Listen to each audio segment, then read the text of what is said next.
How's it going? I'm Andrew with InvestorsHub.com, and it's Clem's Day Wednesday, so we're talking with Clem Chambers. He's the CEO of ADVFN, and he's my boss. And with Squid token being the latest rug pull in the cryptocurrency market, I figured that this would be a fantastic time to talk about how to avoid cryptocurrency scams. And Clem Chambers knows a lot about cryptocurrency. In fact, he is the CEO of a cryptocurrency project, and he's also invested in lots of cryptocurrency projects, both big and small. So he's got a lot of experience navigating that world. And he's going to share his insights on how to avoid the bad parts of it. So if you like the video, please be sure to like, comment, and subscribe. You can follow us on Twitter at ihub_vision. And let's hear from Clem. Please note that our videos are not designed to be direct investing advice. Our channel and our content should just be one stop on the journey of trying to find out where to put your money. So the latest big rug pull in cryptocurrency has been Squid token. It flew up into the stratosphere, and then the creators abandoned the project, couldn't trade it. Everybody lost pretty much all their money, except for the creators. They presumably ran away with the money. So what are some good ways whenever someone is researching a new cryptocurrency project to avoid scams? Well, if it's called Squid, that's a good start. So, and I mean that almost as a joke, but not really. So Squid token, okay, Squid Games, Squid Game token. What have they got to do with the producers of the Squid Game? Nothing. So they've stolen the brand. So why wouldn't they steal your money? Yeah. So the first thing is you've got to think about trust. Now, what are the red flags? Cow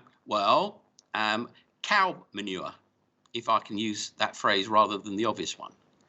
If you sense a high element of cow manure in their site, or even a hint, or even a whiff of it, why would you give them permission to do anything? Why would you give them anything at all? Yeah. So, red flags, I mean, they're pretty much everywhere. Go to their site and have a look at those pictures. Are they a bunch of shifty-eyed looking people? Do you even believe that they're actually on the team? Are they all from a country under sanctions from America, for example? Everybody or anybody by now should realize that crypto is up to its ears in scams, up to its ears in hackers, up to its ears in delusional people trying to do things they'll never manage to do. Effectively, there's a small number of programs out there which are going to be huge. And there's a whole plethora of cowpats, or you call them cow chips, don't you, in the States? There's just a load of rubbish, up to your ears in rubbish in crypto now. But the ones that aren't rubbish are going to set the world on fire. Now, the other thing to watch out for, it's a specific thing, is the market cap of the token real? Now, I have a token, it's called the Clem token. You can buy it on Uniswap. I wouldn't advise that. It makes me a trillionaire because there's a trillion of them and the price is $1 a token. And there it is on Uniswap.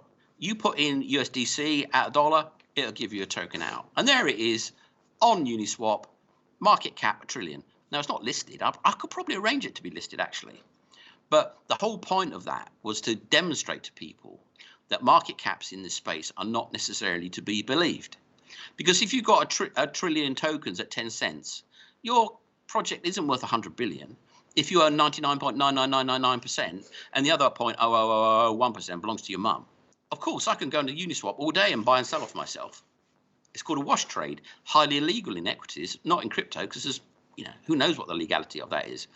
But a lot of these exchanges, not the DEXs because they're getting a bit expensive, but a lot of the centralized exchanges, I won't name any names because, I might be being unkind, but I think it's quite hard to be unkind about what gets up to on a lot of these exchanges, is that the project will hire a market maker who will then wash trade it like crazy to make it look like there's a lot of volume. Yeah, in the hope that people come in or buy some. Well, of course, if you're the only one buying, the only one selling, the only one holding, then when anybody else shows up who wants to sell, and then you run away. I actually had about, from back in the day, somebody paid one of my enterprises with 50,000 tokens for some marketing advice and stuff like that. And we'd forgotten all about it because the balloon went up and, anyway, we found these tokens about a year ago. Went, wow, they're worth 50 grand now. I was 60 grand.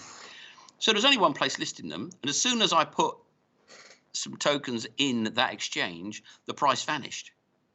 Because the market maker was watching. As soon as it came into the wallet, it went, oh my God, someone's going to sell some to me. I don't want them. I can sell them to myself. That's fine.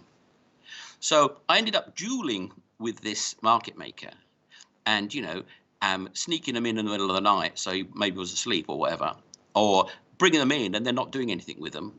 Because what's he going to do? Is he going to have the price at zero forever, or is he going to start inching it up and see if I'm going to sell on him? Stuff like that. In the end, I got rid of them all at a reasonably lower price than they were worth when we rediscovered them. That thing is now 6 times higher. Now, it's not 6 times higher because anybody gives a flying flip about this token. It's because the market makers washed it up there. And if anybody's silly enough to go and buy it, thinking, oh, this could be big, they've just lost all their money. Because when they come to sell it, it'll probably run away, i.e. the price isn't real. There's somebody there making a phony price. There's a lot of that out there. So you have to put your very cynical, very jaundiced hat on and look at it with a very, very, very, sideward gaze. Because a lot of this stuff is phony. The stuff that isn't phony is incredibly exciting and will be worth even more than it's worth today. But you've got to be very, very careful. Now, the classical way of handling all this is diversification. So you don't put all your eggs in one basket. You spread them around. So you pick out 10 token projects that you believe in. And then you spread your money, your investment around those. I mean, let's say you've got $1,000. And you go, well, I'm not going to buy $100 for 10 different tokens, which actually would probably be quite sensible. You could say, well, I'm going to invest 10 grand over the next year or 2 years.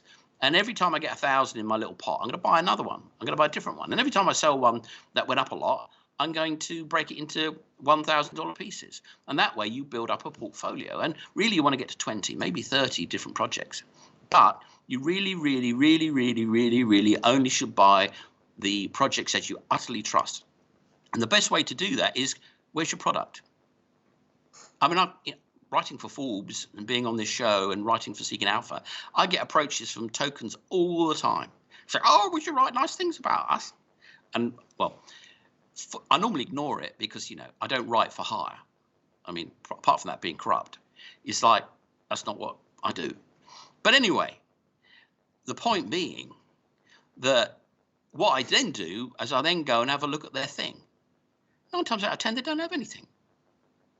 They haven't got anything. They just want a journalist to say, oh, it's really great, and bung him some worthless tokens for his time, on the hope that Muppets are going to come in and buy a load of rubbish for good money, which is the oldest game in the book.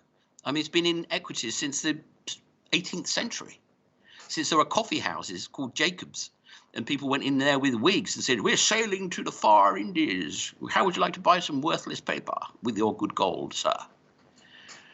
And they're just doing it in crypto because actually you probably can get away with it without going to jail, because you certainly would go to jail if you tried that in equities in America these days. Anyway, to cut a long story short, make sure they got a product. Use the product. If it's a good product, you're in good shape. If it gives you any sort of itch that you want to scratch, don't go near it. So basically consider everything a red flag until proved otherwise. And if they haven't got something that you can use, or they're not connected with somebody, really, really properly connected to somebody you can trust, then, no. Hey, thanks for watching, and be sure to like, comment, and subscribe. You can follow us on Twitter at ihub_vision, and I'll see you again soon.